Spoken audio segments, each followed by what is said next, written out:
มื้อนี้ไปกินข้าวปลาเค็มน้ำกับครอบครัวพี่โบพี่แมวพี่โบตำปลาสุกินแซ่บแท้แซ่บว่าสบายดีเด้อเมื่อทุกคนมื้อนี้ก็พากันตื่นแต่เช้าอีกแล้วสิเกียมไปกินข้าวปลาน้ำพี่โบพี่แมวงานนี้บอกเลยว่าม่วนคักสุดๆเลยทุกคนเวลาได้ไปกับเอื้อยๆนะเลยจะดีใจแฮงเนาะเพราะว่าแบบได้กินอาหารแซ่บๆที่พี่โบเฮ็ดให้กิน และอากาศอยู่พี่นะทุกคนปีนี้นะบางเมือง45องศาคุณปู้โหดแท้โหดว่าใครแต่และมีกันแดดกับแป้ง FAH นี่แหละทุกคนบอกเลยว่าใส่ดีใส่จึงจนว่ายอดขายถล่มทลายผู้ใดซื้อไปใส่แล้วก็ติดใจกลับมาซื้อซ้ำหมดเลยนี่อันแป้งนี้เพิ่นจะแถมมาให้พร้อมเนาะเฮาบีบรองพื้นผสมกันแดดทันใส่แป้งเนาะแล้วก็มาเกลี่ยใส่หน้าทุกคนถ้านี่งานผิวก็คือเกลี่ยใส่น้อยๆคือแลนี่แล้วก็คือแลบอกหั่นแหละเนื้อรองพื้นผสมกันแดดทันจะมีทางคอนซีลเลอร์แล้วก็มีไพรเมอร์ในตัวเลยจะช่วยปกปิดคันเทปเลยทุกคนเฮาอยากปกปิดบ่อนใดก็คือเอาไปเต็มใส่ได้เลยปกปิดเนียนกิบและตัวจึ้งอีกตัวเลยก็คือแป้งพับนี่แหละทุกคนได้เห็น FC ส่งรูปมาให้เบิ่งแป้งพับหั่นน่ะบางเทื่อหันยังบ่ได้ลงรองพื้นเอาแต่แป้งน่ะมาทาใส่ก็ว่าเนียนกิบเลยนะถ้าเราใส่2อย่างนี้คู่กันทุกคนบอกเลยว่าแดดร้อนซำใดก็บ่ออกเนื้อรองพื้นผสมกันแดดน่ะจับอยู่ผิวดีแฮงทุกคนก็แน่นเลยว่ากันแดดกันน้ำกันเหือได้ 100% เนาะแล้วก็เนื้อบ่อุดตันผู้ใดอยากลองแล้วยังบ่ฮู้บ่อนซื้อแล้วแม่นพิมพ์สนใจไว้เดี๋ยวทีมงานจะไปทักหาเด้อแต่งหน้านุ่งเครื่องแล้วก็นึ่งเอาข้าวเหนียวเนาะแล้วก็พากันออกไปเนาะสิเดินทางมุ่งหน้าออกไปผู้แลบอนปิกนิกอันที่จริงมีทำนำแต่ว่าทำหันท้ายไวๆจวดจ้าดแล้วมื้อหน้าเลยจริงจะเอาคลิปสั้นๆมาให้ทุกคนเบิ่งตัวทำได้ออกมากับมานัดเจอกันอยู่พี่นี่เห็นแล้วค่ะพี่โบนะเพิ่นก็ยกมืออยู่พูนสีพี่โบเปลี่ยนไปบ่ทุกคนเพิ่นอาบแดดก็แต่ละมื้อแต่ละเว้นได้หันย่านแต่ถึกแดดบัดพี่โบเพิ่นอาบแดดได้หลายคนก็อาจสิงงไปหยังแล้วคือเอิ้นพี่โบพี่แมวย้อนว่าเพิ่นเป็นคนไทยเด้แล้วก็เลยลืมเอิ้นพี่เลยได้พบกันแล้วก็สิพากันออกมาบ่อนปิกนิกบ่อนกินข้าวปลานี่แหละนี่มันเป็นแม่น้ำลำธารลงมาเนาะนี่ทุกคนอากาศดีถ้าว่าผู้ใดบ่ได้เอาโต๊ะมาก็เจ้าก็จะมีโต๊ะให้แต่ว่าแบบเขาพี่โบเกียมมาเต็มเลยโต๊ะนะพวกแรกพี่โบจะเป็นสายปิกนิกสายกินข้าวปลาเนาะจะมีเครื่องไว้ครบเลยแต่แรกน่ะก็ยังบ่ครบค่ะคือพี่โบทุกคนพี่โบเนาะมีหมดอันซุแนวมาฮอดแล้วก็พากันเกียมของกินผู้ใดมีหยังก็มากินนำกันพี่โบเอาหม้อซีนดาดมาแล้วก็จะมาซอยซีนบางๆเนาะเฮ็ดซีนดาดว่าอยู่พี่มีเหตุการณ์ไฟไหม้ป้าหุ่นแฮงๆเนาะก็เจ้าก็เลยห้ามบ่ให้เฮ็ดปิ้งย่างอีหยังนะบ่ให้ติดเตาไฟว่าซั่นๆดีที่พี่โบเพิ่นเอาหม้อซีนดาดมาเนาะกับปิ้งแบบนี้เลยใส่หม้อเลยเสียบใส่รถเนาะรถไฟฟ้าค่ะขนาดนี้ซีนก็เกียมพร้อม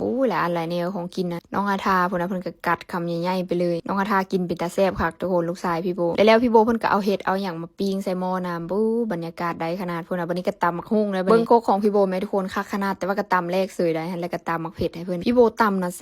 ซ่บทุกคนบ่แม่นตังยองเด้ออันนี้จากใจเลยพี่โบตำแซ่บแฮงแล้วบ่ฮู้เราตำสูตรใดเบิ่งเด้อเพิ่นตำปลามื้อนี้น่ะเป็นตาแซ่บสุดๆเลยเครื่องครบทุกคนพุ่นน่ะผักกาดส้มก็มีและผู้แรกน่ะก็ตำได้อยู่แต่ว่าตำบ่แซ่บคือพี่โบตำนะบ่ฮู้ว่าเพิ่นเฮ็ดแนวใดและกับพี่แมวยังนั่งงงว่าแล้วตำแนวใดว่าตำแบบว่าโทกใส่น่ะเครื่องน่ะแล้วซิมแล้วเป๊ะเลยรู้มั้ยทุกคนตำปลาของพี่โบนะปู้น้ำลายไหลเห็นตอนนี้ยังอยากกินอยู่พุ่นน่ะตอนปลาแดกตอนใหญ่ๆได้หันมักได้มักจิกตอนปลาแดกโอ้คันใส่ตอนปลาแดกนี่ถึกใจแล้วล่ะเบิ่งมั้ยทุกคนเครื่องแบบเครื่องแน่นๆอีกสะใจขนาดตำแล้วพี่โบก็ถามว่าสิกินหมดอยู่ว่าหลายปานนี้แล้วก็บอกว่าคันมีแล้วบ่ต้องย่านเนาะมันสิบ่หมดและฝ่ายนุ่มๆก็เป็นแผนกปิ้งซีนให้พุ่นน่ะเพิ่นก็ทั้งปิ้งทั้งกินไปนุ่มๆก็ได้พอแล้วก็สิพากันอยู่อีกโต๊ะนึงเนาะนั่งกินและได้ตำมาแล้วก็เกียมหาได้นี่มีข้าวปุ้นแล้วก็ต้มมาแต่เฮือนเนาะก็มีข้าวเหนียวมีผักกาดเบิ่งแม่ทุกคนเบิ่งแม่ตำปลานะเอ้ยน้ำลายไหลอยู่เลยก็ได้จะแม่นพากันกินสะใจคักพุ่นน่ะเด็กๆโต๊ะนึงพวกแลโต๊ะนึงแล้วก็บรรดาพ่อๆอีกโต๊ะนึงแยกกันอยู่แต่คือแบบได้ฟิลขนาดนะทุกคนกินข้าวปลาแบบนี้มาซากแบดคักเลยท้ายอาทิตย์ต้องได้พากันโชคออกมาธรรมชาติแบบนี้เพราะอยู่แถวในเมืองมันเป็นตาอึดอัดได้และ3ไอ้น้องนั่งกินข้าวซุ่มกัน3คนป้าจะเป็นแซ่บแท้แซ่บว่าพุ่นน่ะพี่โบนะยกโปแถมโกยส่วนพี่แมวแซ่บคือกันและกับพี่แมวบ่ให้ว่าเลยนะคันพี่โบเฮ็ดหยังให้กินแล้วก็พี่แมวนั่งกินแล้วก็แซ่บแซ่บอยู่หั่นล่ะมื้อแล้วพี่โบเพิ่นเห็นพ่อลุงเนาะเพิ่นก็เที่ยวเอาน้ำเอาข้าวไปให้พ่อลุงเพิ่นใจดีกว่าพี่โบแล้วมาเบิ่งเด็กๆด้วยบัดนี้เฮ็ดหยังพากันลินของลินนี่แม่ๆก็นั่งกินสบายเลยเพราะเด็กๆลินนำกันเอด้ากับลูกๆของพี่แมวน่ะจะเข้ากันแฮงฮักกันแท้ฮักกันว่าคันมันเห็นกันแล้วมันดีใจมันก